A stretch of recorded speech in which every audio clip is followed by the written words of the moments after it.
வணக்கம். நம்ம செவ்வியல் தமிழ் இலக்கியத்திலிருந்து ஒரு அருமையான காவிய கதையை இன்னைக்கு பார்க்க போறோம். இது காந்தருவதத்தையோட கதை. செல்வத்துக்கும் விதிக்கும் நடுவுல நடக்கிற ஒரு பெரிய போராட்டத்தோட ஆரம்பம்னு சொல்லலாம். வாங்க இந்த சுவாரஸ்யமான கதைக்குள்ள போகலாம். நம்ம கதையோட ஹீரோ ஒரு பெரிய சக்தி வாய்ந்த வணிக இளவரசன். அவரோட தத்துவம் ரொம்ப சிம்பிள். இந்த உலகத்துல பணத்தால எதை வேணும்னாலும் யார வேணும்னாலும் ஜெயிச்சிடலாம் நம்புறாரு. இந்த நம்பிக்கை தான் அவரோட வாழ்க்கையவே இயக்குற ஒரு பெரிய சக்தி. ஏற்கனவே அவர்கிட்ட அளவுக்கு அதிகமான செல்வம் இருக்கு, செல்வாக்கும் இருக்கு. ஆனா அது பத்தாது.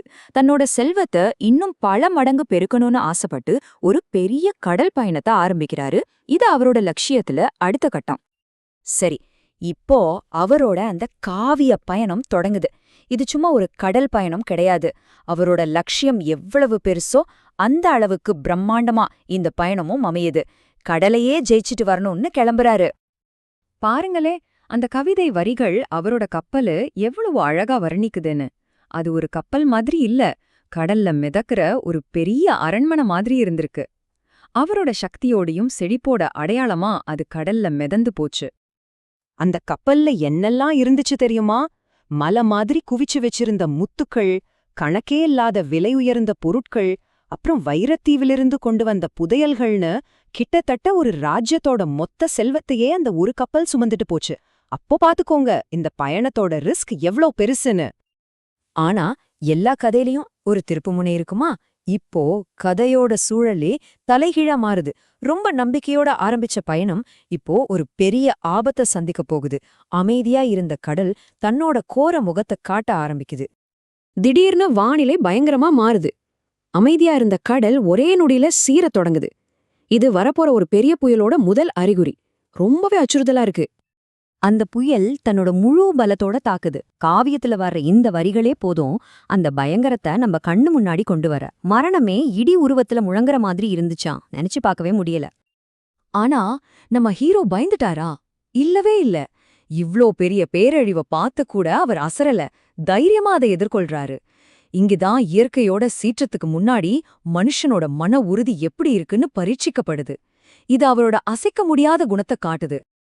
ஆனா கடைசியில அந்த புயலோட முடிவு ரொம்பவே சோகமானது.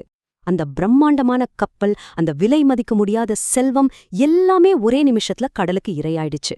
கப்பல்ல இருந்த எல்லாரும் இறந்துட்டாங்க.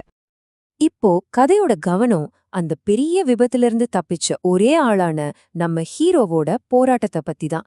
கதை இங்கிருந்துதான் ஒரு புது திசையில பயணிக்க போகுது. பாய் மரத்தோட ஒரு மரக்கட்டைய பிடிச்சுக்கிட்டு அவர் ஒரு கரையில ஒதுங்குறாரு. அவரோட நிலைமையை யோசிச்சு பாருங்க. செல்வத்தை தேடி போனவர் இப்போ கையில ஒண்ணுமே இல்லாம தனியா நிக்கிறாரு. அவரோட மொத்த இழப்பையும் தனிமையையும் இந்த காட்சி காட்டுது.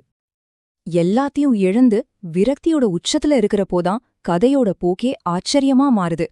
நம்ம ஹீரோ அவராலேயே நம்ப முடியாத ஒரு விஷயத்த கண்டுபிடிக்கிறாரு. ஒரு காட்டுல சாப்பாடு கூட இல்லாம எங்க போறதுன்னு தெரியாம அலைஞ்சு திரியிறாரு. அப்போ அவர் கண்ணுல ஒரு மாயாஜால நகரம் தெரியுது. அது மனுஷங்க கட்டின மாதிரியே இல்ல, ஸ்வர்க்கமே பூமிக்கு இறங்கி வந்த மாதிரி அவ்ளோ அழகா இருக்கு.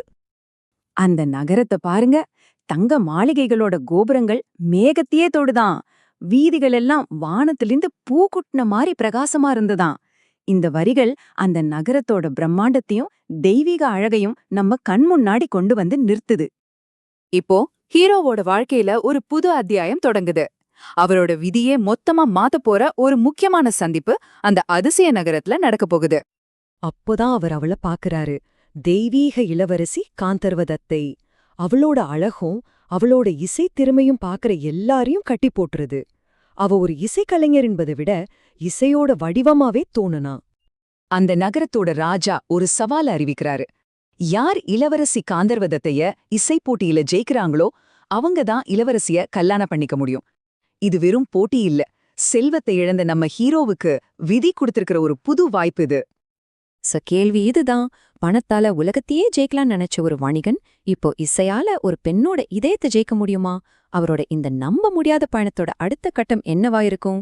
காவியம் இன்னும் தொடரும்.